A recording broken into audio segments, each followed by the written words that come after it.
Oi, Miguel. Tudo bem? Eu tô bem, e você? Melhor do que mereço. Desculpa fazer você começar mais tarde, mas é que minha agenda tá uma loucura. Mas obrigado. Miguel, Legal. vamos Sim. lá, né? Porque o assunto é extenso. Queria que você me contasse um pouco da sua história, da sua trajetória, como que começou o seu contato com a arte, com a cultura, por meio de qual manifestação, né? Como que foi essa sua entrada, né, no rolê? Eu acho que assim, primeira coisa, é a primeira, uma das poucas vezes que eu estou sendo entrevistado para falar sobre a minha vida, minha trajetória. Eu geralmente falo de memórias de outras pessoas, de histórias da cidade e tal, então fico bem feliz com essa oportunidade. Bom, eu sou músico, né? Desde 98, eu me aventuro aí, 98, 99, a tocar em algumas bandas da cidade. Naquele período existia muito a questão da música autoral, mas principalmente predominava os covers e tudo mais, como guitarrista. Então, fiz meu primeiro show em 2000 e de lá para cá eu sempre tive essa boa relação com as artes e com a cultura, ainda muito de maneira informal, experimental, jovens sonhadores de que podem mudar o mundo com a sua Uhum. música e tal, e eu acho isso um grande barato, assim. E aí eu tenho uma mudança na minha perspectiva de música quando eu conheço um amigo meu que se chama Luiz Renato Vicente, e ele sempre foi ainda mais sonhador que todo mundo, e ele compõe muito bem as músicas e tal. E aí eu Uhum. tocava numa banda cover de Guns N' Roses, e aí a gente resolveu montar uma banda autoral, que na época chamava Ímpetus, depois vai virar Expresso 44 e tal. E foi quando, assim, eu considero o meu período artístico mais criativo, assim, porque a gente entrava no estúdio para experimentar possibilidades, ele trazia letras, assim, e tal. Tem um ano Uhum. que é muito marcante na minha vida, que é o ano de 2003, que foi um ano logo quando eu havia saído do segundo grau, a gente ainda estava naquela, o que, que eu faço a partir de agora e tal. E durante aquele ano eu praticamente dediquei minha vida à música, à arte, assim, e a gente produziu muita coisa bacana. Aí em 2004 eu entro na faculdade de turismo e hotelaria, que foca muito na gestão de eventos também. E nesse ano de 2004, a gente vai ter uma disciplina de patrimônio histórico. E quem dava essa disciplina na época era o querido João Laércio Lopes Leal, né? E tudo bem, o João, aquele jeitão dele, depois, recentemente, eu vou trabalhar com ele, tal, na Secretaria de Cultura e tal, e conquistou todo mundo, aquele jeitão dele, brincalhão e tal.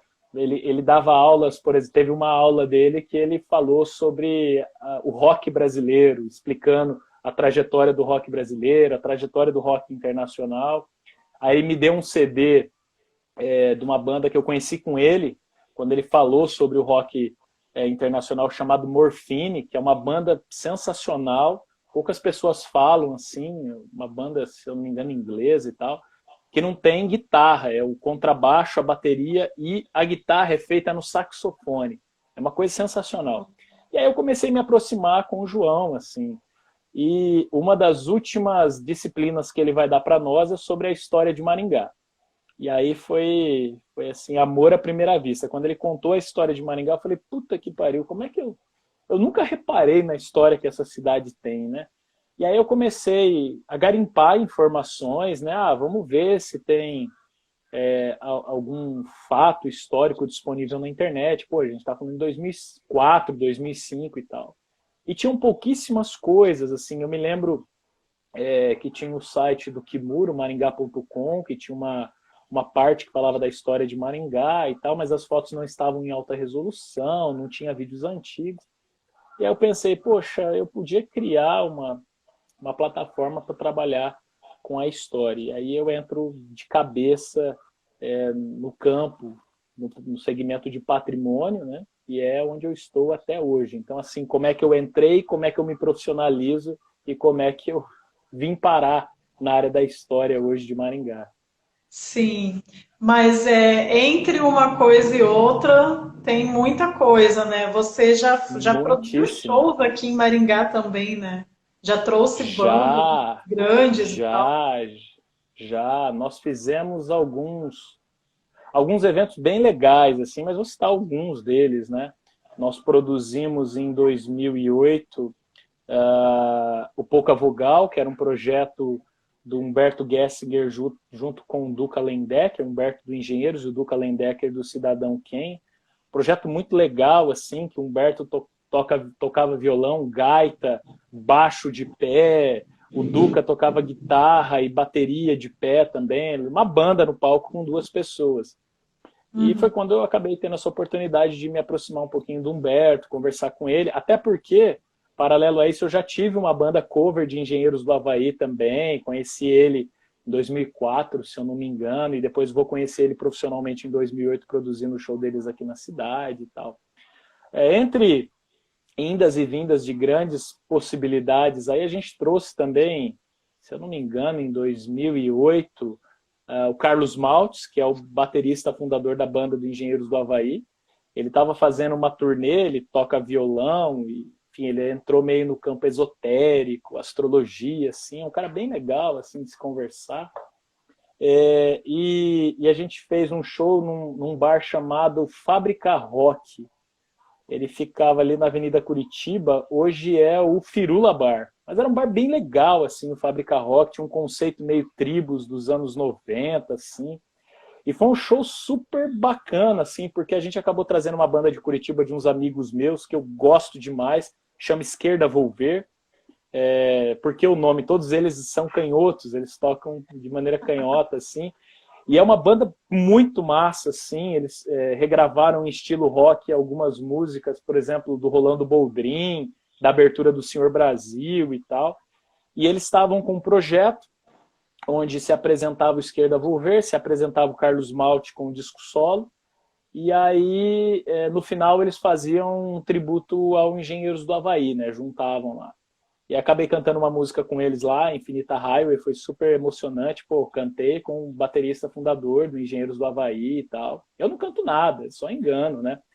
E aí naquela noite o Carlos Malte chegou para mim e falou assim, pô, cara, a gente podia seguir esse projeto do tributo ao Engenheiros, vamos se encontrar, vamos fazer mais shows e tal. Eu falei, pô, vamos. E ficou naquilo ali, né? Tem coisas na vida que a gente não sabe por que não vão para frente. Mas sei lá, Sim. que bom que não foi, né? Que eu tô aqui. Imagina se eu tivesse ido, eu estaria em outro local agora. Mas foram vários shows aí. Já trabalhei numa rádio da cidade produzindo shows, então, tipo, produzimos Bruno e Marrone no auge, assim, para 20 mil pessoas. E, poxa, eu sou do rock, assim, mas como músico, eu ficava impressionado de ver aqueles músicos que acompanham o Bruno e Marrone. Cara, os caras são uns monstros, assim. Eu ficava de cara atrás do palco assistindo eles, assim. A Então, Rádio Maringá essa FM ou outra? trabalhei na Rádio Maringá FM um tempo, Aham. no departamento de eventos, né, com o Edi na época lá. E eu sempre fui um cara assim que beleza, não gosto de tudo, ninguém é obrigado a gostar de tudo, mas eu sempre quis ter uma atenção naquilo que eu não gostasse, né, ou que eu não goste, para tentar abrir um pouquinho mais o leque. E isso eu vou aprender muito, que é uma das pessoas assim que eu sou fã, que eu gosto muito, que eu leio, que eu pesquiso, assim, é o Cazuza, né? O Agenor, poucas pessoas sabem o nome dele, né? Mas o Cazuza, ele falava, né? Música não tem um rótulo, um estilo. Música tem que ser boa. Não importa o que seja, a música tem que ser boa. E eu vou aprender a ouvir muita coisa com o Cazuza, assim, que eu conheci o Cazuza tarde, né? Conheci o Cazuza de 2004 para 2005 e tal. E aí eu via ele cantando samba, tipo, O Mundo é o Moinho, do Cartola. Eu falava, caramba, por que esse cara do rock tá cantando essa música, né? E aí você vai entendendo o motivo e tal. Então, o Cazuza abriu demais as minhas portas, assim, ouço de tudo um pouco hoje, mas eu sou meio saudosista, assim, eu vejo meus amigos, assim, de banda e tal, moçada cresceu comigo, eles estão sempre descobrindo novas bandas que estão no Spotify, pô, essa banda é demais, acabou de lançar um disco novo, puta, eu não consigo me ver nessa cena. Eu até tento, mas eu não consigo me ver. Eu sou mais assim, sentar ouvir um Cazuza, um Raul Seixas, sei lá, gosto muito de Rolando Boldrin, sou um fanático por Roberto Carlos, adoro Roberto Carlos até o início dos anos 80, assim, acho que é um puta intérprete, tem músicas muito boas e muito fortes dele, assim. E são pessoas que às vezes por algum tipo de preconceito que acaba se entronizando, que você tem que ser muito mainstream, ou você tem que ser muito lado B e tal, e a gente acaba deixando de lado e não ouve, né? E o Brasil tem muita gente demais, assim, que a gente... Fagner, eu adoro Fagner, assim. Eu Aliás, também. o Fagner tá gravando uma música aí que a gente vai fazer um vídeo, daqui a pouco eu posso falar sobre isso. Ah, que legal. Massa. E aí, você, na sequência, você vai para o departamento de eventos da SIM já ou tem alguma coisa antes? Não, não, você fez tarefa de casa, hein? Não, eu vou estudando, né? Então vamos lá, de 2004 até 2007 eu estou na faculdade. Nesse período eu trabalho como estagiário do Convention Bureau aqui em Maringá, que é um instituto para promoção do turismo e tal. Aprendo muito, conheço pessoas muito importantes assim que abrem leques de oportunidades para mim. Nesse meio tempo, eu saio um pouco do convention e vou trabalhar na Maringá FM durante um período. Aí acabo voltando para o convention, a convite deles e tal. E aí tem uma coisa meio maluca, assim, porque no final da minha faculdade, pô, eu fiz turismo, né? Qual que era a perspectiva dos turismólogos naquele momento? Era você se formar e você ir trabalhar fora do país. Então, o foco era Estados Unidos. Vamos trabalhar em grandes redes de hotéis nos Estados Unidos, ou algumas pessoas iam para a área dos cruzeiros e tal. E esse era o meu foco. De alguma maneira, eu queria ir embora do Brasil. Entre 2005 até 2007, assim, eu quis. Até 2008, vai. Eu planejei, ensaiei por algumas oportunidades, pensava com a Fer caminhos e alternativas para a gente ir e tal. Mas aí, em 2007, acontece uma coisa meio assim, uma oportunidade do destino que às vezes a gente não enxerga naquele momento e depois a gente vai ver o quanto aquilo foi fundamental e importante para a construção do nosso aspecto profissional, caráter e tudo mais. Tinha uma pessoa que trabalhava na área de eventos, e aí ela foi convidada para assumir a diretoria do Convention, né? E aí a SIM falou assim, não, beleza, a gente faz isso, mas vamos fazer uma troca. Tragam alguém do Convention para assumir a área de eventos, porque a gente não pode ficar desfalcado. E aí vai daqui, vai dali, vai daqui, vai dali. Ó, Miguel, bora pra SIM, né? Puxa, mas nem sei como que é o trabalho lá e tal. E um tempinho antes eu tinha ajudado pelo Convention assim a conceber uma ideia de um evento que se chamou depois Feira Festas e Noivas, que era um evento onde nós reuniríamos prestadores de serviços para eventos, organizadores de eventos, buffets e tal. Mas era uma ideia muito embrionária. E aí, eu sei lá, eu acho que eu acabei... O próprio superintendente da época, que virou meu amigo, Dirceu Herrera, ele falou assim, pô, você impressionou porque você trouxe todo mundo que a gente precisava para conversar, não sei como, você ligou e tal. Sei lá, uma reunião que todo mundo achou que não ia dar ninguém, deu 50 pessoas. E aí assim fez o convite para mim. E aí eu lembro que na época não tinha carro, puta, quebrado, nada assim. Aí beleza, acertamos as coisas, ó, você vai começar como estagiário, depois a gente assina a sua carteira, um período de experiência, não, beleza. Aí no final, assim que a gente acertou todas as coisas, eu falei, ó, só tem um problema, tá? Eu não tenho carro. Aí ela falou, puta, você não tem carro? Porque você precisa ir para os eventos, você precisa ir para os locais. Como é que a gente faz? Aí, puta, vamos começar a negociar de novo e tal. Mas aí a gente chegou num denominador comum lá, que usaria táxi durante um período, sei lá, um ano, assim, alguma coisa dessa maneira. E ralando, né? Porque você tem que conquistar seu espaço. Você está chegando numa instituição que é cinquentenária, na época estava para completar, tinha mais, não tinha 60 anos, estava próximo de 60 anos e tal, não lembro agora, mas que já é da história da cidade, tem uma diretoria que é composta de mais de 300 pessoas, você acaba tendo muitos chefes e tal. Eu tive que aprender a identificar as pessoas, e aí eu começo a trabalhar com a memória, né? Como é que eu vou marcar o nome daquela pessoa? É muita gente, é muita reunião e tal. Uhum. Errei muito, fiz muita cagada, o que é bem natural, mas acho que entre mortos e feridos, assim, deu tudo certo. Tenho muitos amigos, ainda estou na Assim, porque eu sou consultor lá para auxiliar algumas instituições hoje. É, nossa, a Assim para mim é um divisor de águas na minha vida, assim, porque me mostrou que de fato existem muitas oportunidades na cidade e a gente tem que correr atrás. E ali eu entrei no departamento de eventos, a gente fez muita coisa legal, assim, eventos bastante complexos. Eu falei da Feira Festas e Noivas, mas ali a gente organizava a Feira Ponta de Estoque, que é uma feira que acontece desde 92, uma feira que dá mais de 150 mil pessoas, tem 325 expositores e tal, é lá no parque. Então a gente aprende muito sobre legislação, tinha que estudar muito, porque mudava muito, ainda muda muita coisa com relação à legislação de eventos. Todos os eventos de homenagens a empresários, né? Então, empresário do ano, Prêmio Assim Mulher, Prêmio Jovem Empreendedor, Comenda Américo Marques Dias, puta, muita coisa bacana, assim. A gente vai fazendo tanta coisa e aí surgem umas grandes oportunidades e desafios ao longo da nossa trajetória, né?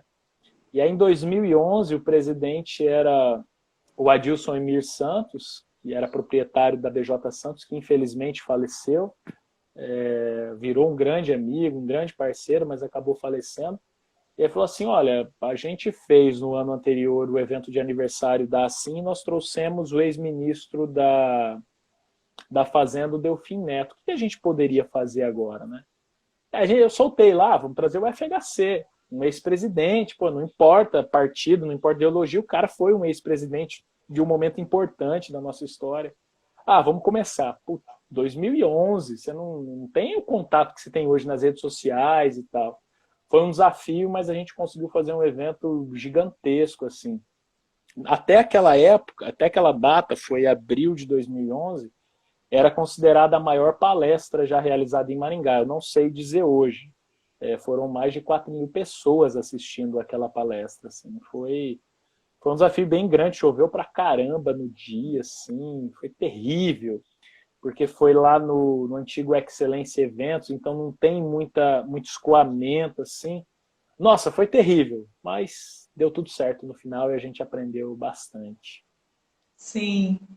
E o Instituto Cultural Engá, você participou do início, da fundação, né, do É, Instituto, dos primeiros anos de atuação aqui na cidade, né? na verdade, assim, eu não cheguei a participar da fundação de maneira direta, ele é fundado em novembro de 2011, mas como eu estava no departamento de eventos, então eu organizava tudo que estava acontecendo na Sim, então cafés da manhã, reuniões, etc, etc. Então participei de uma maneira indireta ali, né? Eu lembro que foi levado a ideia para o presidente Adilson, para um personagem da cidade, e aí o presidente falou, pô, que legal, vamos tentar abraçar isso e tal. O Instituto tentou trabalhar sem um executivo ao longo de 2012, foi muito difícil porque os presidentes de instituições participavam das reuniões e tal, mas não tinha ninguém para executar o que era planejado, né?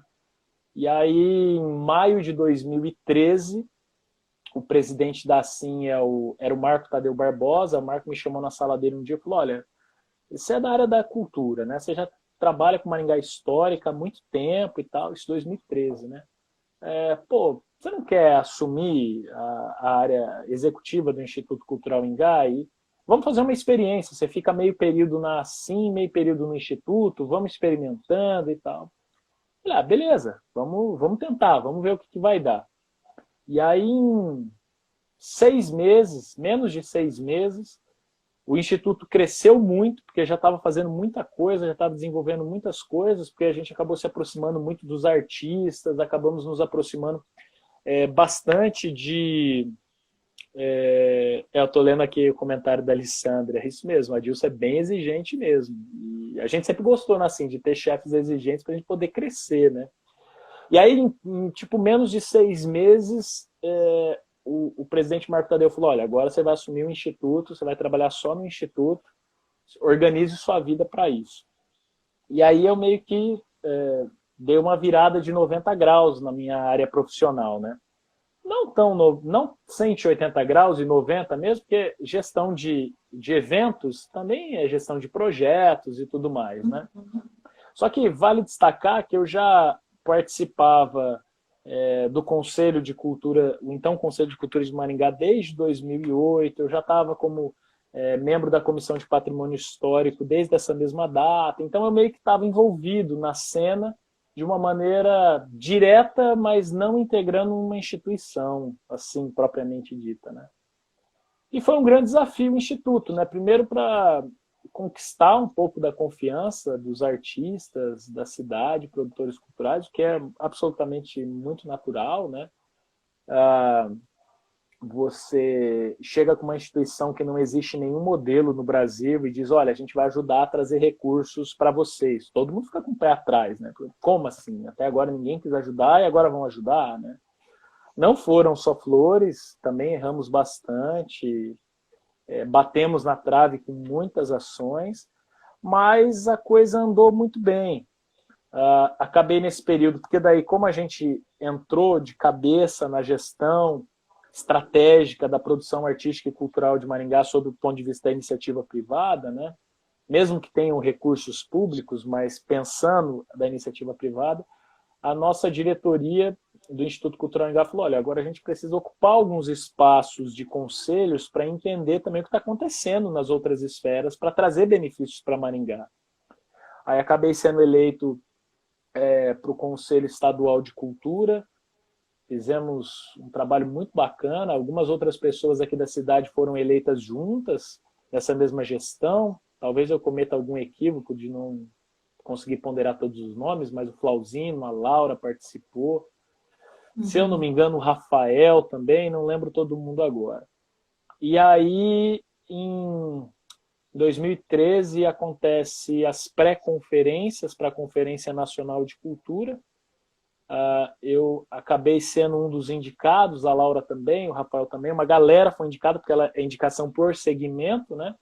E a gente foi debater lá em Brasília. Então, veja, eu entrei no Instituto em maio de 2013, no final do ano a gente já estava em Brasília representando o segmento para discutir a produção artística e cultural. E foi um momento muito importante, porque 2013 é a consolidação do Plano Nacional de Cultura, do Sistema Nacional de Cultura.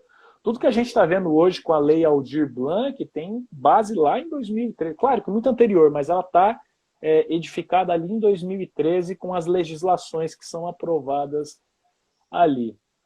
E muita coisa rolou, né? Poxa, a gente conseguiu viabilizar o primeiro edital do Brasil de empresas de pedágio, que foi com o Via Par Cultural durante, sei lá, 4, 5 edições. Só esse edital injetou mais de R$ 1.200.000 ao longo dos anos em Maringá. Assim. E a gente analisa que, e não é um demérito para nenhum gestor público, mas o Instituto entrou num momento em que os editais não tinham uma continuidade, os editais municipais. Né? Então a gente teve um período que ficamos alguns anos sem o Aniceto-Mate. O Instituto conseguia viabilizar ali todo ano 1 milhão, 1.500.000, 1.600.000 reais. Claro que não é o ideal, claro que não atende todo mundo. Mas quer queira, quer não, é uma grana boa que faz muita gente produzir durante um período bacana pela cidade. Sim. E o jornal O Duque? Como que foi essa história? Então, em 2000 e... Poxa vida, faz tanto tempo. Eu acho que foi no finalzinho de 2013 também, eu estava tendo um contato muito bom com o Rogério Pereira, que era diretor da Biblioteca Pública do Estado do Paraná.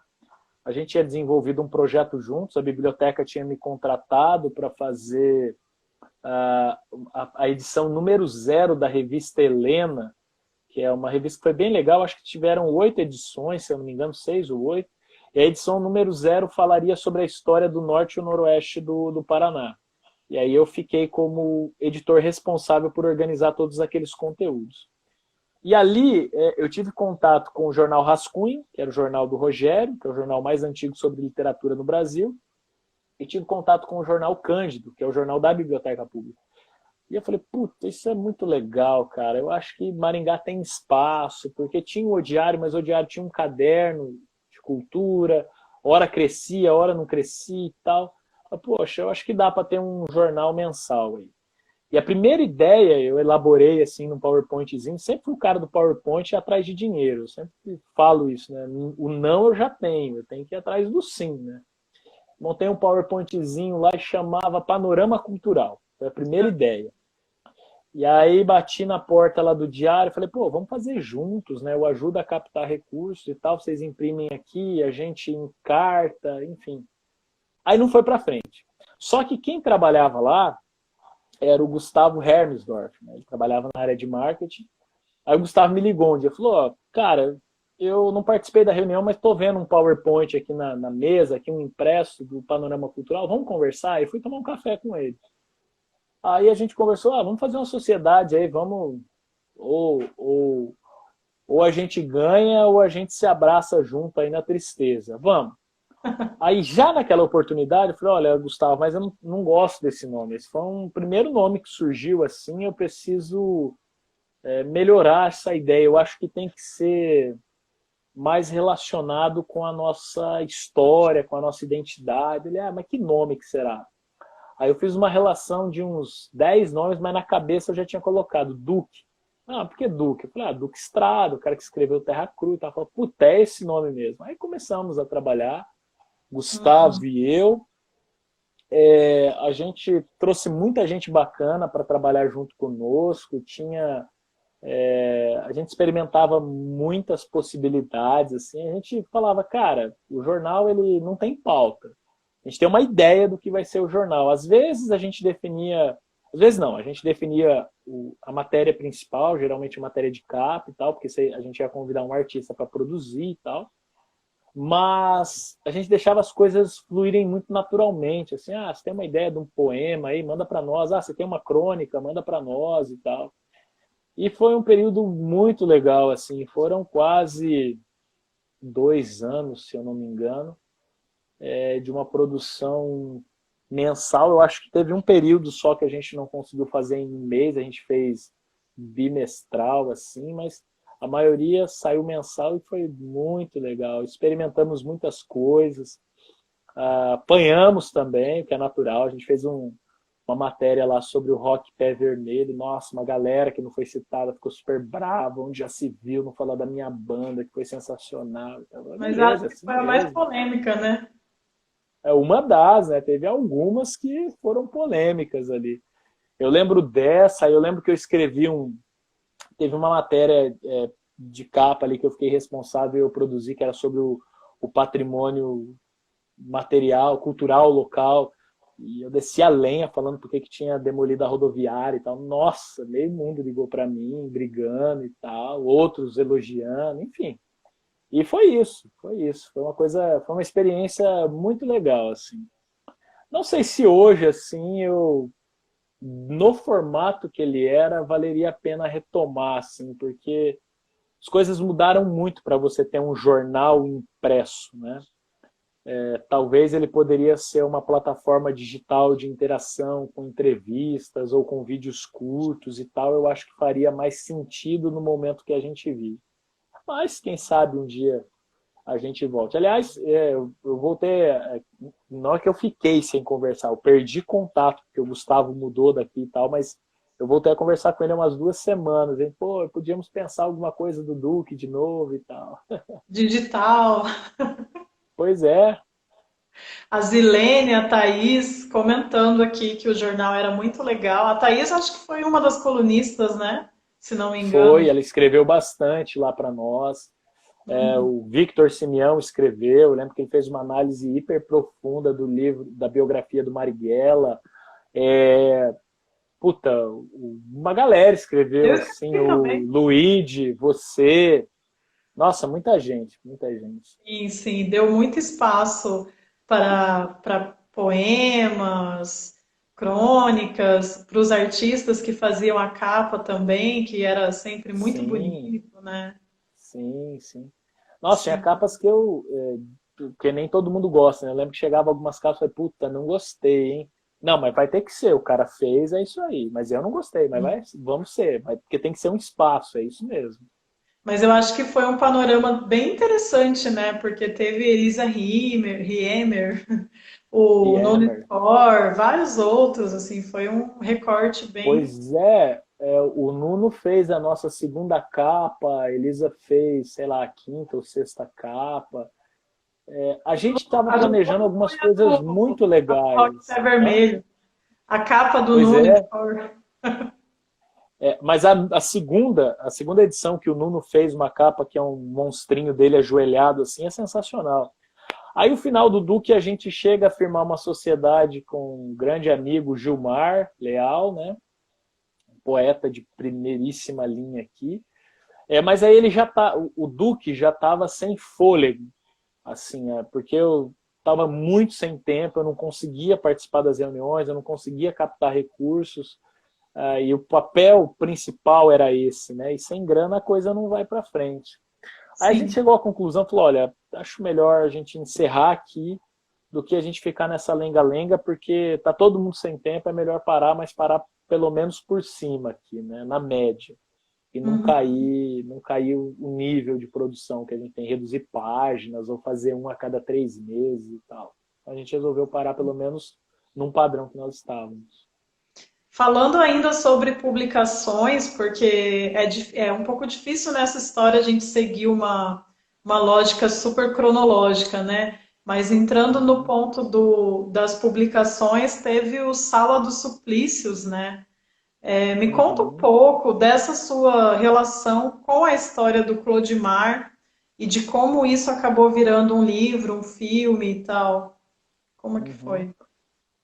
Bom, eu já trabalhava com Maringá Histórica há alguns anos e ali em meados de 2008 eu tive contato com a história do Clodimar Pedrosa Lô, garoto de 15 anos que foi torturado até a morte na madrugada de 24 de novembro de 1967 aqui em Maringá por policiais, né? E aí eu falei, puxa, é uma história muito potente. Ela tem uma carga emocional, memorial e até de tradição muito presente na nossa história. Mas a gente só tem um livro. Em 1984, o Eliel Pereira Diniz, que é irmão do advogado de defesa do pai, do Eli Pereira Diniz, escreveu um livro chamado Lô.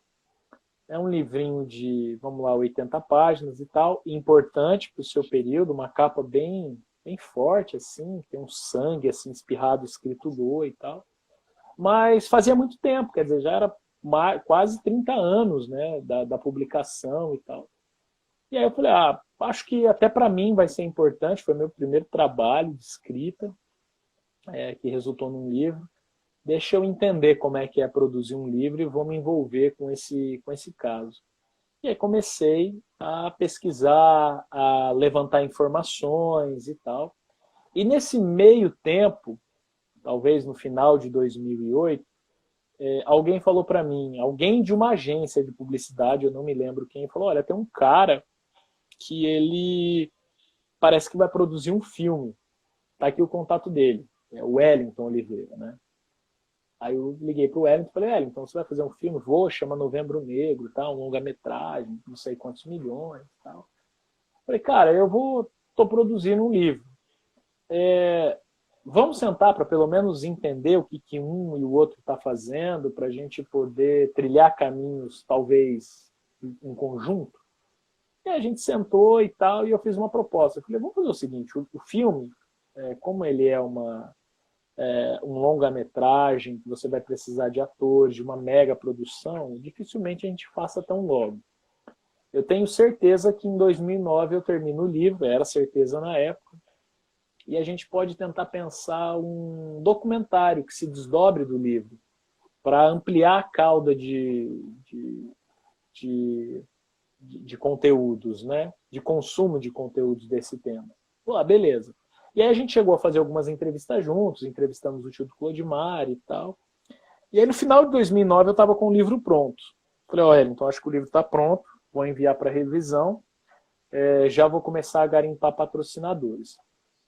E eu me lembro que quando anunciei que eu estava começando esse trabalho e tal, deu muita exposição na mídia e muita gente me procurou, né? Pô, eu tenho um fato, eu conheci o Clodimar, eu jogava bola com o Clodimar, eu sei onde os soldados moravam. Só durante muito tempo da minha vida naquele período, as pessoas me ligavam, e aí meus familiares falavam, toma cuidado, tem pessoas que não gostam de que você mexa nessa história e tal.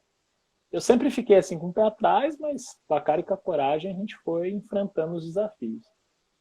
E aí no final de 2009 eu estava com o livro pronto, com os conteúdos que eu havia tido acesso, eu tinha tido acesso entre vários materiais jornalísticos, dezenas de entrevistas e tal, tinha tido acesso ao processo que a família moveu contra o Estado. Mas eu não tinha conseguido o processo criminal que estava no fórum, né? Eu tinha feito um pedido formal e tal, e na época o fórum alegou, o diretor do fórum alegou, ó, onde ficam os processos antigos acabou caindo umas prateleiras, está tudo bagunçado, a gente não vai conseguir encontrar no prazo que você quer, enfim. E aí eu tentei várias vezes e acabei desistindo. Isso aí deve ter se perdido e tal. Aí no final de 2009 um cara me liga do nada, assim, olha, aqui é o Roldão, tal, você está escrevendo um livro sobre o Clodimar, né? Eu quero falar com você, eu tenho um negócio para te entregar, vem aqui na minha casa. Ah, beleza, vou, né?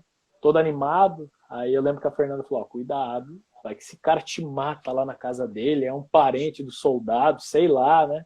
Aí fui. Beleza, cheguei, um apartamento bacana, falei, beleza, tá, o cara me matar, pelo menos eu tô tranquilo aqui. Aí entrei na casa dele e tal, aí o cara super gente boa e tal, ó, senta aí sentei, lembro até hoje, sentei no sofá e tal, aí ele pegou uma caixa, jogou na mesa, uma caixa de camisa cheia de documentos, jogou na mesa, pá. Ó, em 71 eu acompanhei tudo que aconteceu isso aí, eu levantei tudo na época, eu ia escrever um livro em 71, 72. Mas aí acabei desistindo, então estou te entregando para você colocar no seu livro. Então ele me deu materiais valiosíssimos que ninguém havia tido acesso, inclusive o processo criminal, que eu não tinha tido acesso, e na época ele tinha conseguido. Tem, por exemplo, o manuscrito do diário de bordo, evidentemente escrito à mão pelo capitão Richter, que foi o capitão que vai encontrar os soldados foragidos no interior do Maranhão. Então ele falando o que ele fez no dia tal, o que ele fez no outro dia, tal, tal, tal.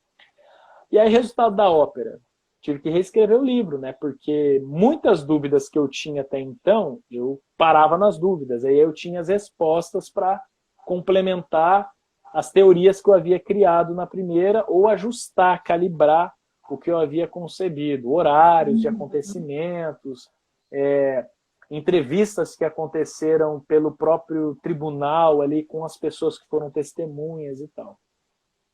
E aí eu levei mais um ano para finalizar o livro. E aí, sei lá, talvez em agosto de 2010, setembro de 2010, eu comecei a ir atrás de patrocinadores, consegui os patrocinadores. E em novembro de 2010 eu fiz o lançamento na Assim. Abriram o espaço, a oportunidade para eu fazer o lançamento na Assim. Como eu tinha conseguido bancar a conta do livro, eu optei por distribuir gratuitamente. Foi uma confusão. Deu muita gente, assim, muita gente, tipo 400 pessoas, que eu lembro que eu tinha 500 livros, eu voltei com 80 livros para casa. E que a gente distribuía um por pessoa, né? E foi muito legal, assim, foi a minha primeira experiência num lançamento de livro, eu falei, nossa, assim, a sensação de dever cumprido. Claro que aquela primeira edição, eu ainda era muito inexperiente com a escrita, com a metodologia de pesquisa, eu já tinha feito uma especialização em História e Sociedade do Brasil na UEM, mas mesmo assim, foi o primeiro livro. E eu sempre fiquei com aquilo na cabeça, eu preciso melhorar esse livro.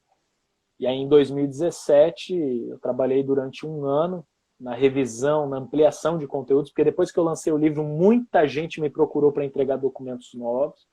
E aí lançamos a edição revisada e ampliada, porque tinha uma coisa que eu queria muito no primeiro e não tinha conseguido, é que eu queria trazer uma foto do Clodimar em vida, ele bem, não trazer a foto dele todo desfigurado, que a gente conhece a partir do túmulo, eu não tinha conseguido.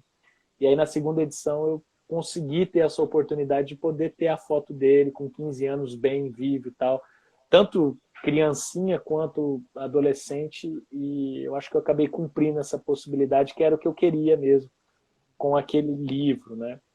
E aí eu achei que não trato mais desse assunto, porque já tinha lançado, eu fui produtor executivo do documentário do Wellington, lançamos em março de 2011 e tal, depois em novembro de 2017 lança a segunda edição revisada e ampliada. Falei, agora acho que para mim deu, não dá mais para tratar sobre o Clodimar. E a história sempre volta para mim. E aí em 2019 um cara me liga, essas ligações aleatórias, assim, inclusive eu recebo até hoje, assim. Ó, sou fulano de tal, moro aqui em Imperatriz, eu achei um soldado. Tá aqui o contato dele.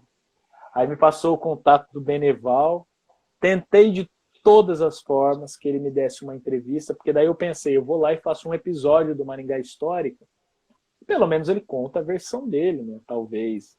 Ele estava lá, poxa, não fui eu que fiz, foi o Gerson, enfim. E aí ele já estava com mais de 80 anos, tinha sofrido um AVC, o filho pediu para mim, olha, vamos deixar essa história para lá e tal. Aí eu fiz uma última tentativa, eu escrevi uma carta a próprio punho, falando da importância dele falar e tal, tal, tal. Mandei um livro para ele, que eu descobri o endereço dele, mas infelizmente não tive retorno. Quem sabe a gente volta a visitar essa história quando o Wellington conseguir produzir o filme dele. Outras pessoas eu sei que têm roteiros prontos para esse filme também. E aí a gente revisita essa história, que a gente sabe, é muito traumática, é um problema social, é uma questão que tem vínculo com a ditadura, imposição, cerceamento de liberdades, mas é justamente por isso que é importante a gente revisitar essa situação, né? Para que a gente evite que casos como esse voltem a repetir na nossa cidade. Não sei se você vai responder isso, até por conta do seu envolvimento com toda essa história, mas você acredita na santidade do Clodimar? Ou você não tem Eu uma acho que opinião formada sobre? é assim, eu não tenho uma opinião formada sobre isso, porque no livro eu não entrei nessa seara. Eu não entrei na seara espiritual e religiosa. Eu fiquei nos limites dos fatos históricos e memorialísticos, né? Uhum. Mas tem alguns professores da UEM que produziram pesquisas vinculadas à questão religiosa, da concepção de um santo popular não reconhecido pela Igreja Católica e tal. Então, como eu não entrei nessa seara, é difícil eu fazer qualquer tipo de afirmação, porque foi uma área que realmente eu não teria tempo para produzir um livro fazendo uma transição com esse aspecto religioso também. Você tem religião, Miguel? Tenho. Eu sou católico, eu fiz catequese, fiz crisma, sou batizado. Mas Uhum. assim, respeito todas as religiões, não Sim. frequento, muito raro eu frequentar a igreja. Acredito que seja importante você entender que existe um ser superior, né? Seja ele qual for, se é o Deus Sol, se é Jesus, se é Deus, se é Alá, se é Exu, não importa, né? Mas que você respeite, que você acredite que há algo além dessa vida que a gente vive tão sofrida, né? Às vezes. Sim. E é isso que eu tento ter no meu horizonte, acreditar em algo, sempre é importante. Sim. Imagino que você esteja envolvido em alguns projetos de livros, né? Nesse momento, assim. Pode contar alguma coisa, assim? Eu tô de cabeça num livro, na verdade alguns não, eu estou em um, né? Porque eu tô com vários outros projetos que aí eu tô completamente sem agenda. A Fernanda tem brigado muito comigo, que eu tenho trabalhado muito para cuidar mais, ficar mais próximo dela e tal, né? E aí com razão. Mas eu tô de cabeça em um livro, eu já anunciei isso há um tempo, logo quando eu deixei a Secretaria de Cultura, que é a biografia do Gilberto de Carvalho, personagem muito importante, não para a nossa cidade apenas, mas para a música brasileira, da década de 1920 até a década de 1970. Ele compôs mais de 700 músicas de sucesso e a gente lembra só de algumas, quando uma música, né? Pô, e ainda fala o nome errado, Maringá, Maringá. Não é Maringá, Maringá, é Maringá só. Maringá, Maringá é o refrão dessa música, né? Eu vivo Mas corrigindo o isso. Gilberto é um cara... Pois é, mas o Gilberto é um cara muito importante. Por exemplo, para citar dois exemplos rápidos, né? Ele acaba tendo peça fundamental no lançamento da Carmen Miranda, quando ela estoura. Porque a música que faz a Carmen Miranda estourar, de fato, ela não era famosa ainda, é a música Eu Fiz Tudo Pra Você Gostar de Mim. Ficou popularmente conhecida como Taí. E é uma história bem legal, assim, que o Gilberto estava na Rua do Ouvidor e ali tinha uma gravadora e tal. E aí o gerente da gravadora chamou ele e falou: Gilberto, vem cá. O Gilberto andava muito ali e tal. Quero te mostrar um disco novo aí de uma cantora que está surgindo e tal. Naquela época os discos, quando lançavam músicas, tinham uma ou duas faixas só, né? Ainda eram os discos que eles falavam que eram manuais, eles ainda não eram produzidos eletronicamente, que é um processo novo que vem em 32 aqui para o Brasil. E aí ele colocou a música lá e o Gilberto falou: pô, essa moça, ela canta bem, ela tem uma presença, né, e tal. Eu queria conhecer ela, você não agenda aí comigo, pra gente bater um papo e tal. E aí, nesse momento, a Carmen entrou na loja. Aí o gerente falou assim: tá aí a Carmen, chegou aí, ó, tá aí a Carmen, nossa cantora. E aí o Gilberto fala, né, pô, meu ouvido interno funcionou naquele momento, tá aí. E aí ele vai para casa e ele fala: ó, daqui um dia eu vou te procurar, eu quero te dar uma música. E aí ele dá a música para ela. Aí disse que ele vai na casa dela, a Carmen morava num pensionato, né? Ela aparece descalça assim, o Gilberto fala: pô, mas é você mesmo? Você tá tão diferente do que eu te vi no dia anterior. Não, sou eu, vem cá e tal. E o Gilberto conta que não tinha piano ali na pensão que ela trabalhava e tal. E aí ele começou a mostrar a música com a própria voz dele. O Gilberto nunca cantou, né? Mas, ó, tá aqui a música e tal, nessa parte você podia fazer dessa forma. Aí a Carmen falou assim: ó, fica tranquilo que na hora da bossa eu entro com a boçalidade. E aí eles viraram grandes amigos. E naquele ano a Thaí, né, foi uma das marchinhas mais cantadas daquele carnaval. O Gilberto vai ter outra música naquele mesmo ano, que vai ser uma das músicas mais cantadas do carnaval. E aí a Carmen decola, né? Mas ela decola por conta da música que o Gilberto compõe. Um outro exemplo, o Gilberto tinha parcerias com grandes poetas do Brasil, né? Porque o Gilberto, ele também escrevia a música, mas principalmente ele era o cara das melodias. E um desses poetas é o Olegário Mariano. O Olegário Mariano tinha escrito a poesia do Caicai Balão, e quem musica foi o Gilberto Carvalho. Então, Caicai, Balão, Caicai. O Gilberto Carvalho que musicou aquele ritmo que a gente conhece hoje. Então, só para mostrar a importância para a música brasileira que o Gilberto Carvalho tem. Então, eu resolvi fazer essa biografia. Já tenho muita coisa legal garimpada, já escrevi uns 20, 30% do livro. Encontrei os familiares, que era meu maior receio de chegar até eles, né? Encontrei um sobrinho neto, agora encontrei um sobrinho de fato dele também. E estou fazendo entrevistas na medida do possível, assim, porque a minha ideia é tentar terminar essa biografia até o final desse ano. E aí no ano que vem eu vou atrás de uma editora, porque nesse caso eu preciso ter uma editora de circulação nacional, não tem jeito, né? Para tentar veicular esse livro nacionalmente. E claro, Maringá vai ter um destaque ali, porque a cidade que mais homenageia Gilberto Carvalho ao longo de sua vida é Maringá. Gilberto vem aqui mais de 20 vezes ao longo de 20 anos. Tem fotos Nossa. lindíssimas que eu levanto. Ele vem várias vezes aqui. Vem inaugurar posto de gasolina, vem inaugurar a rua, vem participar de eventos, vem um monte de vezes assim. O Gilberto é figura cativa aqui. Ele vem até no início da década de 70, tem uma foto dele bem mais velhinho, assim e tal. Mas eu tive na companhia Melhoramentos Norte do Paraná um mês, talvez, atrás, e a gente teve acesso a fotos raríssimas que eles disponibilizaram para Maringá Histórica, e tem umas fotos lindas, coloridas, de 59 do Gilberto no Horto Florestal. Então, Que vai massa, ser legal assim, esse livro. Assim, eu estou bem animado. que massa. Secretaria de Cultura.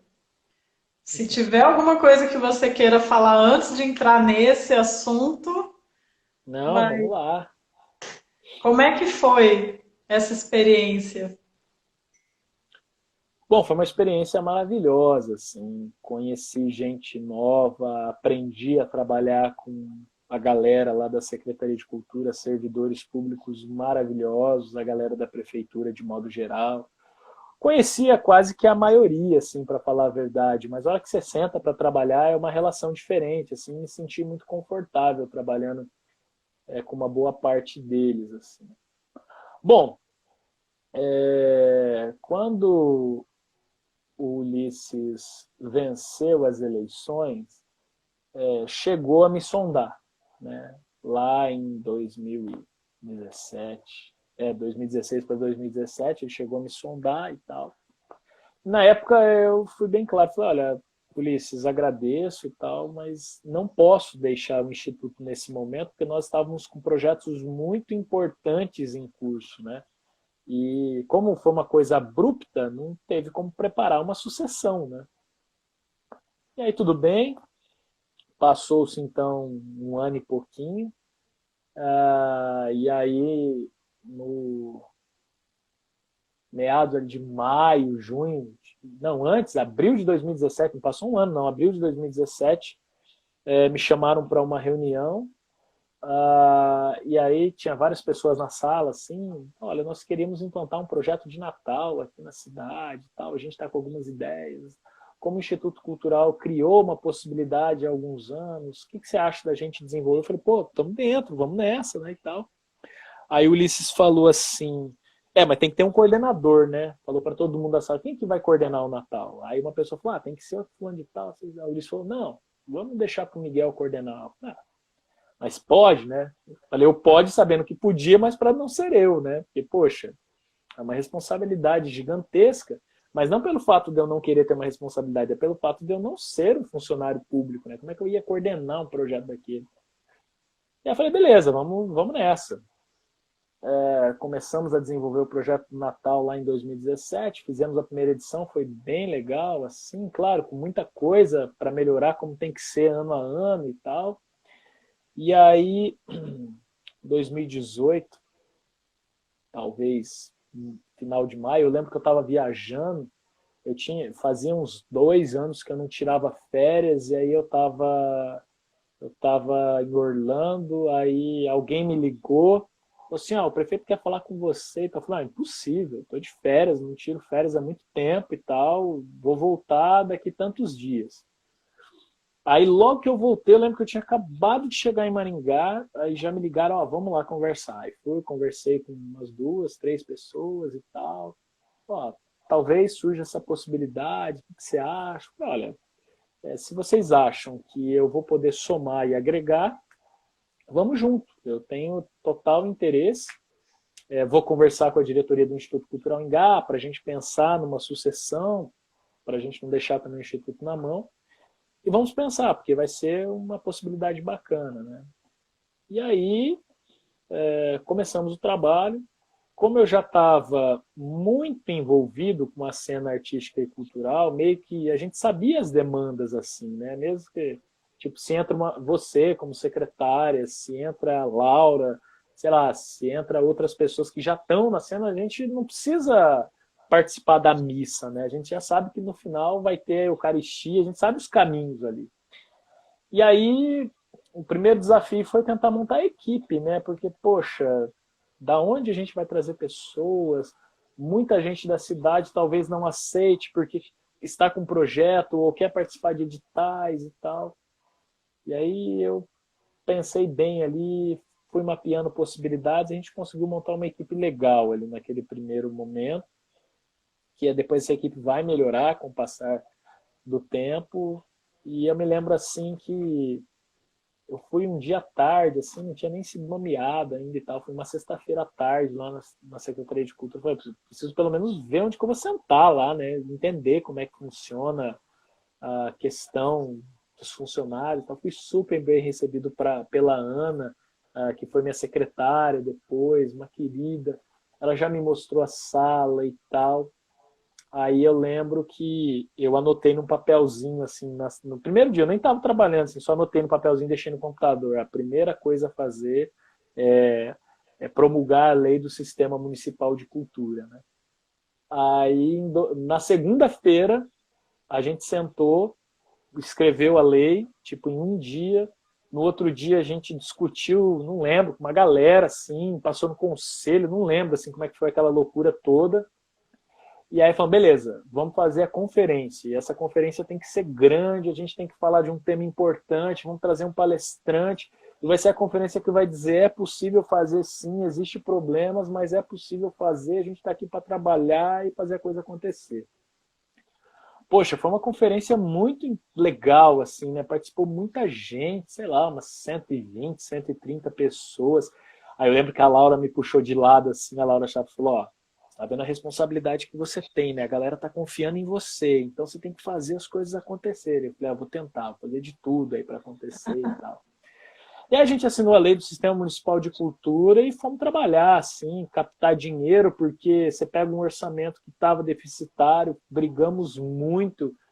As pessoas lá dentro da prefeitura falaram, pô, Miguel só vem aqui para brigar e tal. E eu falava, eu tô aqui para brigar pela cultura, você que brigue pela fazenda, você que brigue pela proje, eu vou aqui até a última instância pela cultura.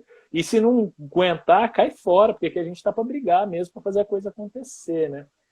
Nem sempre deu certo, teve muita coisa que não funcionou, que não foi para frente, que a gente se frustrou, que a gente errou também, é normal, mas acho que teve coisas muito legais que aconteceram ali, né?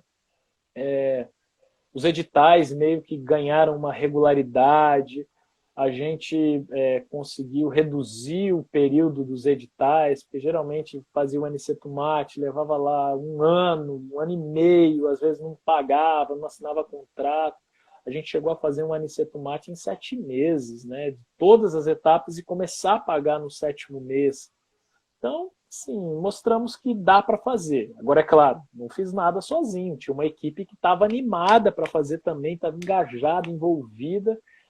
E eu sempre fui assim, meio que sou um cara muito cartesiano, assim, então planilha, cronograma, execução, a gente vai cobrar, tem que acontecer, se não fez, por que que não fez, qual que é a justificativa e tal. E as coisas funcionaram, né?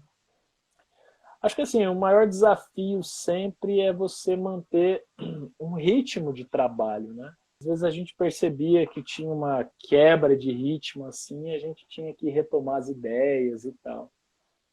E eu acho que assim, o ponto alto, claro, tem que ser muito aprimorado, a gente tinha outras ideias e tal. Foi quando a gente fez a migração para os editais online, que também era uma demanda bastante antiga da classe e tal, com algumas experiências bacanas. Conseguimos trazer recursos de fora, tudo bem que a Ancine está com problemas, mas conseguimos trazer recursos de fora, que foi uma inovação para os editais locais. E sei lá, eu acho que foi muito legal, assim, eu adorei. Às vezes as pessoas falam assim, pô, mas é difícil participar das reuniões, os artistas cobram muito, brigam. Eu falo, cara, mas a gente assumiu sabendo como é que seria esse desafio, né? E eu já participo dessas conversas e reuniões há muito tempo, então para mim não é novidade nenhuma. Eles estão reivindicando que é o direito deles. E o nosso papel é responder rápido, que sempre foi uma premissa minha, tentar dar respostas, mesmo que se eu não tivesse a resposta, dizer, olha, vou buscar a resposta, mas não deixar ninguém esperando por muito tempo, seja por e-mail, por WhatsApp, Facebook e tal. Porque eu sei o quão angustiante que é estar do outro lado, né? Você querendo produzir, fazer e tal, e não ter respostas. E se a gente puder ponderar, assim, talvez um ponto alto da gestão ali, foi a gente ter conseguido fazer o restauro da antiga biblioteca e converter aquele espaço no centro de ação cultural, né? É claro, eu não sou hipócrita a dizer que é uma coisa que fizemos nessa gestão.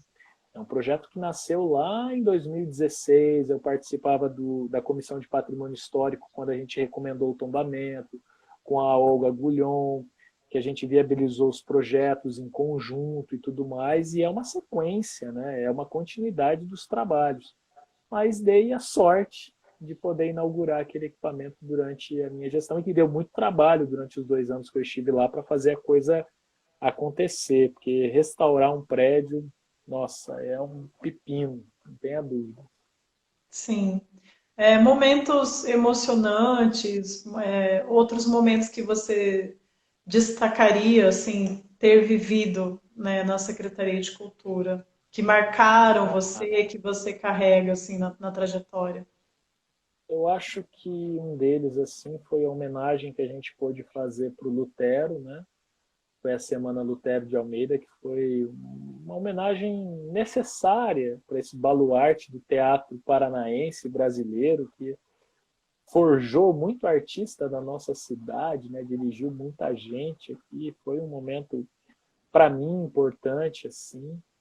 Fizemos também uma homenagem para o Mori, e no jeitinho dele, simples e tudo mais, mas que foi também um personagem muito importante para a produção do audiovisual na cidade. Ele vai desenvolver um evento em 1979, que é uma semana de cinema em Maringá, e que na época os políticos prometeram muita coisa para ele, ele acabou ficando com aquela conta para pagar, ele ficou muito tempo tendo que se virar para pagar aquela conta e tal.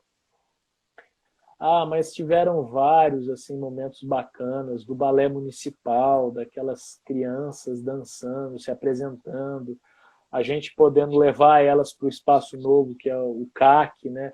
Um espaço adequado para elas poderem fazer os seus ensaios e tudo mais. Nossa, teve muita coisa, assim, muita coisa legal mesmo. É até difícil enumerar a quantidade de momentos emocionantes, a virada cultural que a gente acabou reinventando ali na Praça da Prefeitura, um evento bastante plural, assim, mostrou que Maringá tem capacidade para fazer ações alternativas e que o público vai responder, diferentes públicos e tal, os artistas locais vão participar. Enfim, e a Flynn, né? Eu acho que foi uma ação muito arriscada que a gente acabou propondo de trocar a Flynn de local, mas eu e aí essa carga de experiências de organizações de eventos anteriores me dizia que aquele ponto ali do lado da prefeitura não era um ponto interessante.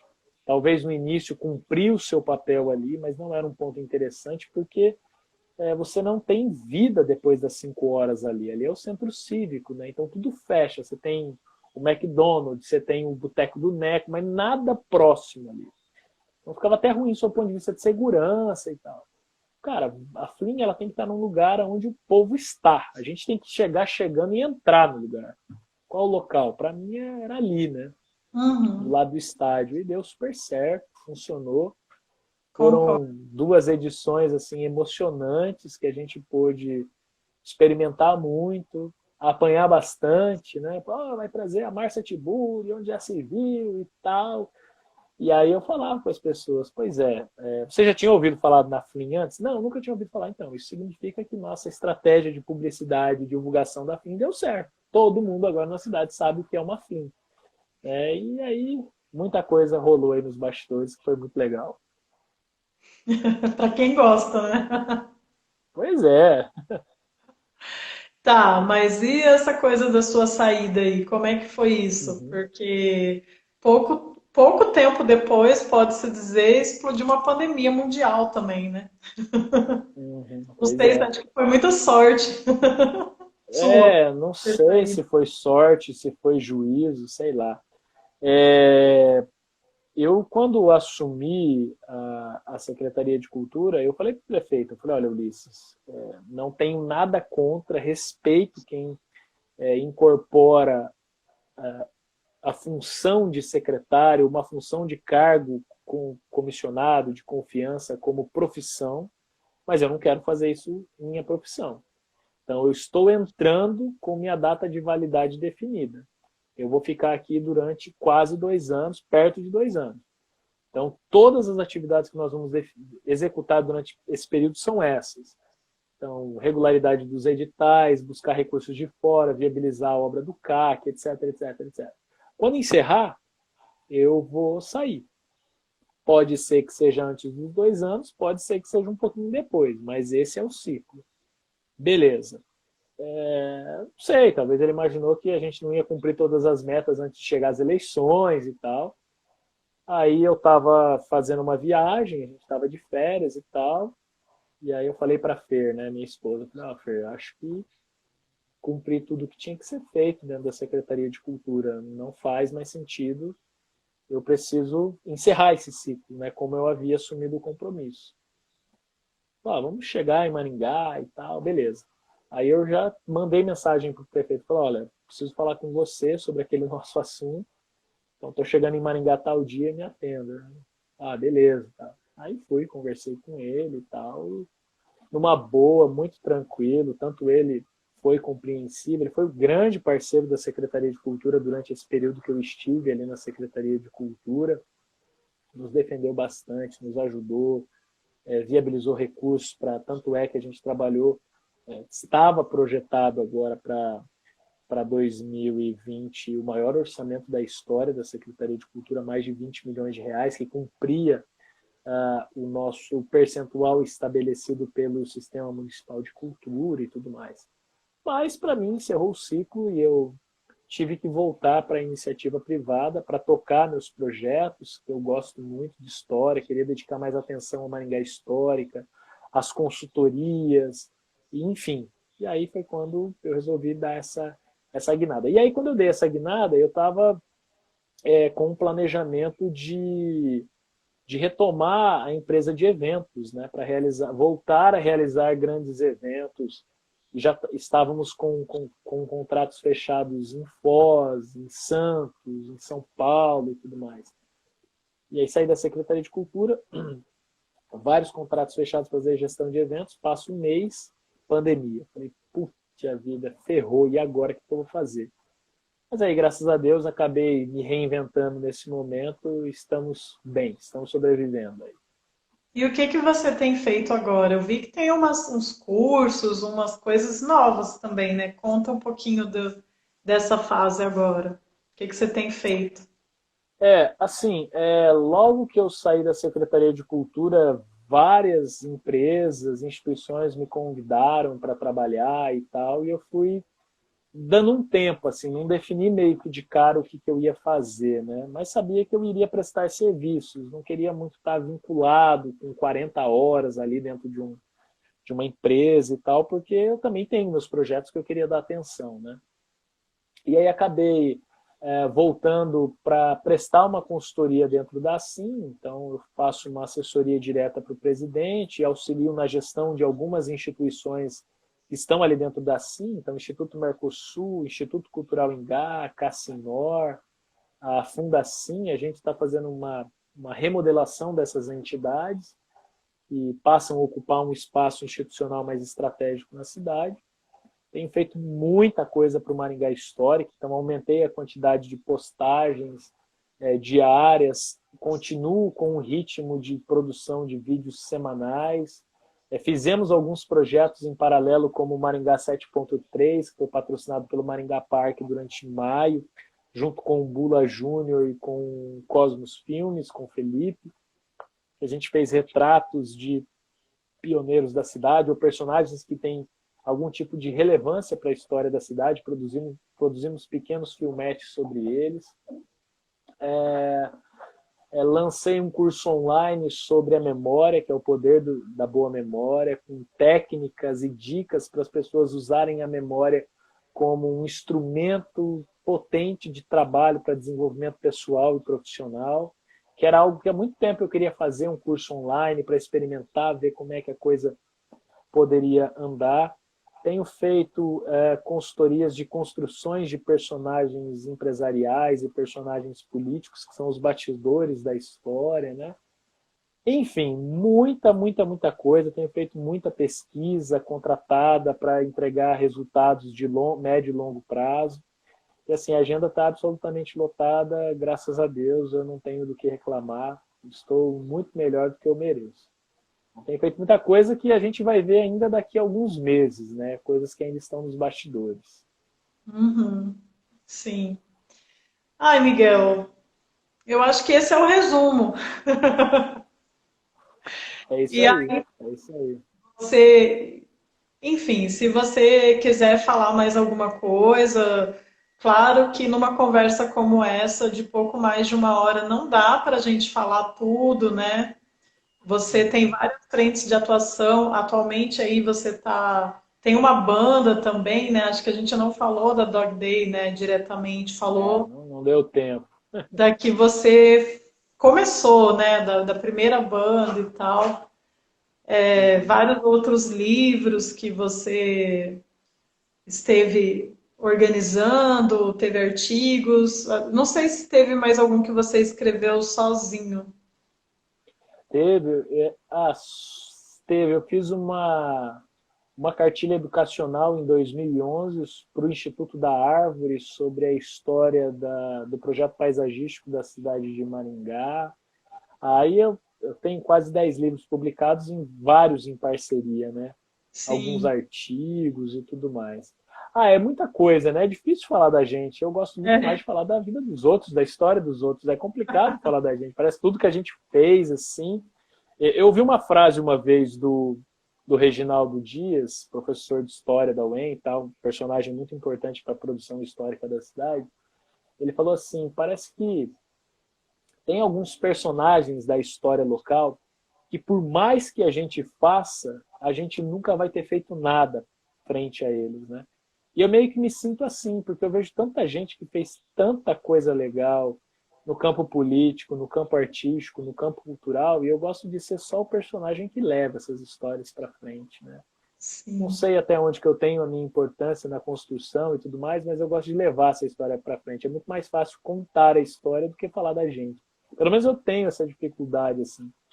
Mas, Axel, obrigado pela oportunidade. Você sabe que eu admiro muito o seu trabalho, Dois Coelhos, Comunicação e Cultura. A gente teve a oportunidade de trabalhar em parceria no Instituto Cultural Engá, auxiliando na captação de recursos, na própria Secretaria de Cultura também. Acho que o seu papel como questionadora, crítica das políticas públicas, mas também como produtora de espetáculos na cidade, é fundamental para possibilitar esse intercâmbio que é muito salutar para a produção local, para parar. E eu sempre falo muito isso, é importante a gente não só olhar para o nosso umbigo, mas ver o que está acontecendo fora para ver o que a gente pode melhorar, né? Às vezes a gente está fazendo bacana, ok, mas às vezes isso não é suficiente para que a gente atraia público a partir de agora, né? Ou muitas vezes a gente fez de uma maneira até agora, mas que aquela maneira que nós fizemos até agora já não funciona mais com ninguém, né? Então essa oxigenação é muito importante com os seus projetos, o Escala Cultural. Eu estou com a camiseta que não deu para ver, mas deixa eu ver se eu levanto aqui, que é É, do Só em Cena, coloquei em sua sim. homenagem aí. Acho que é do Mas, primeiro esse aqui, né?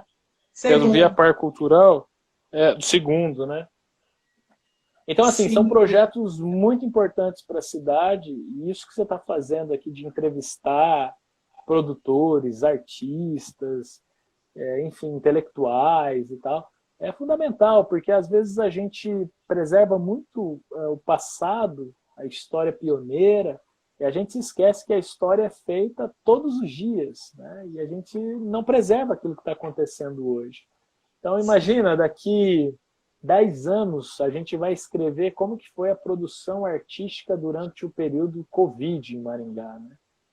Quais registros nós temos disso, né? Conversas de WhatsApp, quem está registrando isso?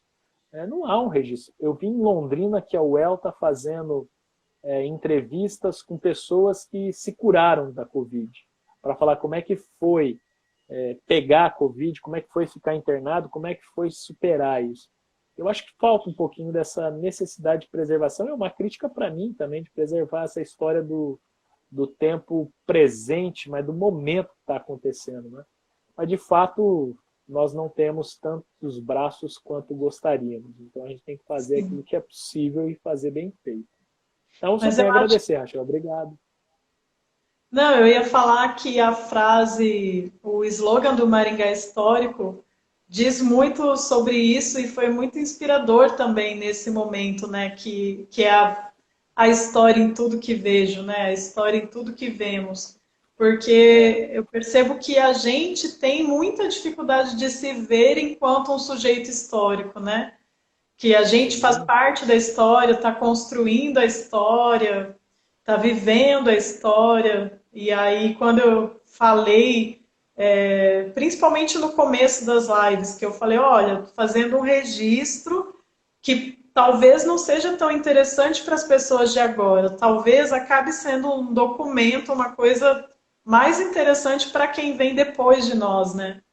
De Sem saber dúvida. quem eram essas pessoas à frente desses projetos e fazendo a cultura nesse momento, que eu acho que me parece ser um momento muito intenso, muito bom, né? Muita coisa acontecendo, muitos projetos, muitos produtores, muitos grupos.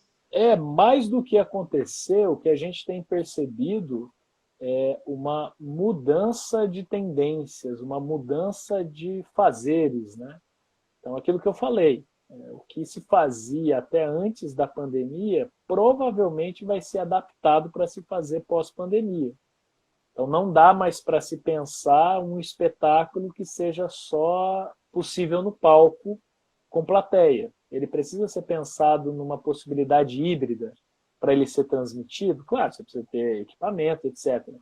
Mas talvez vai ter que se pensar nessas possibilidades a partir de agora, onde já se viu há um ano, nem isso, vai 6 meses que a gente ia pensar, puxa, eu preciso distribuir meu espetáculo, veicular meu espetáculo ao vivo de teatro. Eu acho que pouquíssimas pessoas falariam sobre isso, né? E agora não. Agora a tendência é essa. Ela veio para ficar e a gente precisa se adaptar. E aí tem um problema grave, né? Falando sobre gestão cultural. Aqueles artistas e produtores que não se adaptarem para esse novo perfil de mundo que nós estamos vivendo vão sofrer muito, infelizmente. Porque, infelizmente, a gente está falando de mercado. A arte, por essência, gostando ou não, ela só existe pela palavra, que muitas vezes é demonizada, mercado. Isso vem da Grécia Antiga, isso, enfim. Vários pesquisadores apresentam esse ponto de vista. É evidente que você vincula o aspecto ideológico, é evidente que você vincula os seus desejos, as suas necessidades. Isso é natural, todo mundo faz isso. Só que a arte é mercado. E para existir arte, você precisa ter uma relação de compra e venda. Seja uma compra do espectador dedicando o seu tempo assistindo o seu espetáculo, seja uma compra, uma troca de um valor monetário, de um valor comercial. Uhum. Então, o resumo da ópera é, se não se adaptar com essa nova tendência, gostando ou não, muita gente vai começar a fazer outra coisa, infelizmente, a partir de agora. Mas Então, você isso Não, ia te perguntar, porque você falando nessa hora que você falou de tudo que você estava fazendo agora, do quanto você tem trabalhado e tal, às vezes dá a impressão que a pandemia e o distanciamento social não impactou tanto o seu trabalho como impactou para os artistas, né? Que acabaram ficando meio que sem ter como trabalhar e sem renda. Como que foi o concordo. impacto da pandemia para você, assim? Porque seu trabalho também é muito remoto também, né? Muito virtual, né? Sim, eu estava conversando sobre isso hoje com uma pessoa. É que, na verdade, antes da pandemia, o produto cultural do Maringá Histórico ele já era um produto digital. Né? Então, toda a entrega do Maringá Histórica estão nas redes sociais, estão nas plataformas digitais. O que aconteceu com a pandemia é que potencializou o acesso dos meus conteúdos, porque as pessoas acabaram tendo mais tempo, ficando mais em casa, buscando por mais informações. Então, no meu caso, acabou sendo benéfico. Né? Então, cresci milhares de seguidores nas redes sociais, milhares de inscritos no YouTube e tudo mais. É claro que, ao mesmo tempo, a gente acaba tendo muito mais concorrência, porque você entra no Instagram, você fica maluco, tem 50 lives acontecendo, você não consegue assistir nada, né? Mas acabo que tenho um conteúdo quase que exclusivo sendo entregue, né, sobre a história da cidade. Então, no meu caso, foi muito bom. E, ao mesmo tempo, eu acabei fazendo uma leitura de mercado que as empresas antigas da cidade, as instituições antigas da cidade, nesse momento, elas precisam se posicionar e precisam mostrar que tem a sua história. Então, acabei produzindo vídeos sobre elas para resgatar a sua história e tal. Mais uma vez, adaptação a cenários, né, de incertezas. E eu entendo que não importa o segmento de atuação, talvez eu tive uma oportunidade de estar num segmento que foi potencializado agora que o meu produto é digital, né? Mas de agora em diante, nós que somos do campo das artes e da cultura, e aí se incorpora aí economia criativa, gastronomia, turismo, arquitetura, etc, etc, tecnologia e tal, vamos ter que trabalhar ainda muito mais unidos, né? Porque eventos, turismo, arte e cultura vão ser os últimos setores a ter uma retomada econômica. Isso todos os institutos de pesquisa já apontam. Mas o que temos feito, né, para tentar buscar caminhos alternativos? Poxa, será que não tem alguém da área da tecnologia que eu consigo desenvolver um projeto para trabalhar em conjunto dentro das redes virtuais, das redes sociais, sei lá, vou buscar alguém da área da tecnologia para me ajudar a fazer um vídeo de qualidade junto com uma produtora e tal, falar sobre contação de histórias. Não sei, aí tem que garimpar o que você faz, o que existe no mundo e o que pode ser adaptado, né? Que é o que a gente chama de brainstorm, que a gente vai buscar essas informações e vai trazer para dentro da nossa realidade, né? E muitas vezes a gente percebe que alguns produtores, alguns artistas estão entendendo esse período de transição. E a gente passou por isso, por algumas oportunidades, né? No final da década de 80, no final da década de 90, em 2008, foram momentos de transição que as artes e a cultura passaram. E agora a gente está passando por uma nova transição, só que ela é muito mais abrupta e ela é muito mais forte. Quem não tiver nessa transição e não entender, repito, mais uma vez, infelizmente, não vai sobreviver ao pós-pandemia. E não é uma questão que eu queira que seja isso. Eu não gostaria que fosse assim. Mas é uma percepção óbvia que a gente está enxergando ali na ponta, né? Veja, você tem teatros nos Estados Unidos que retomaram agora, teatros na Europa, que reduziram para 30% da capacidade do teatro, retiraram poltronas e tal, cinemas também fizeram isso. Então, como é que você vai fazer um espetáculo ser viável com 30% da capacidade daquele local, né? Começa a inviabilizar a gestão do seu produto. Então, tem que se reinventar. E mais do que nunca, né, a gente agora vai começar a perceber o surgimento de profissões que a gente nem sabe que vão existir, né? Então, há 5 anos ninguém falava de influencer digital, né? Não gosto desse termo, mas ninguém falava. Hoje é uma profissão, muita gente vive disso, né? O que será que vai ter daqui para frente no campo das artes e da cultura? Eu vi uma exposição em São Paulo, que um cara alugou um galpão, convidou 13 artistas, e são peças gigantescas, tipo assim, de 4 metros de altura e tal. E você entra de carro.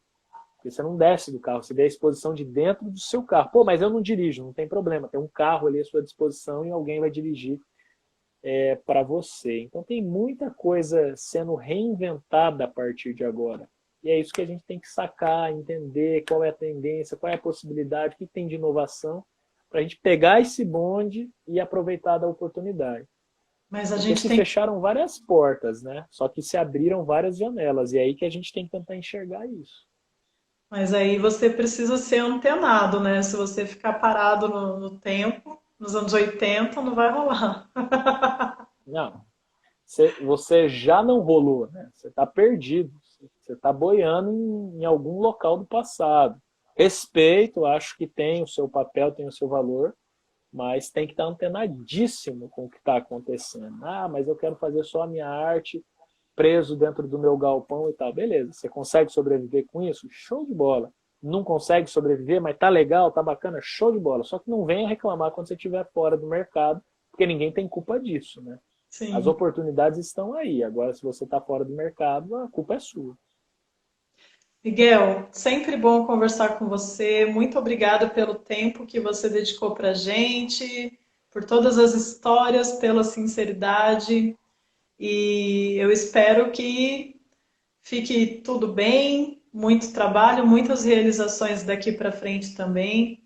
A gente sente sua falta na Secretaria de Cultura nesse momento, né? Um momento bem difícil em que a gente está tendo várias dificuldades e a gente fica sempre imaginando como poderia estar sendo diferente se você tivesse continuado, né? Uhum. Pela, enfim, por várias questões, né? Pela agilidade, pela dinâmica, pelo jogo de cintura, por estar antenado, por ser uma dessas pessoas antenadas. Mas a vida segue e é isso aí, a gente entende, respeita e estamos aí, sobrevivendo. Então, muito Obrigado, obrigada. Rachel. Obrigado. Foi uma oportunidade de ouro. Como eu disse, foram raríssimas as vezes que eu pude, não gosto muito, mas que eu pude falar da minha vida, um pouquinho da minha história. Quero deixar aí registrado que, embora eu me pronuncie pouco sobre assuntos relacionados às políticas públicas do município, eu estou acompanhando absolutamente tudo que está acontecendo, sei aonde estão acontecendo situações, o status que estão cada uma das situações, não porque eu tenho um privilégio dentro da Secretaria de Cultura, é simplesmente pelo fato que eu entro nos canais adequados e me intero das situações, né? E espero, quem sabe, poder ajudar na medida do possível, se puder ajudar e se for acionado, ajudar na medida do possível a produção artística e cultural de novo, né? Acho que Sim, sempre é bom ajudar a todos que estão nesse mesmo barco. E se eu puder, eu vou ajudar com toda certeza. Obrigado, Rachel. Foi um prazer estar aqui com vocês. só dar o aviso para as pessoas que entraram agora que a gente. Essa é a segunda parte da conversa. A primeira parte está salva no IGTV da Dois Coelhos Comunicação e Cultura. Essa segunda parte vai ficar salva assim que a gente encerrar aqui esse papo, daqui a pouquinho. E depois eu junto tudo num vídeo só e subo para o canal do YouTube da Dois Coelhos Comunicação e Cultura. Curtam, comentem, compartilhem, acompanhem lá. Essa foi a nossa 29ª conversa, eu acho. Já conversamos com muitas pessoas bacanas aqui da cidade, sempre bons papos. E é isso. Miguel, sucesso para você. A gente vai se falando.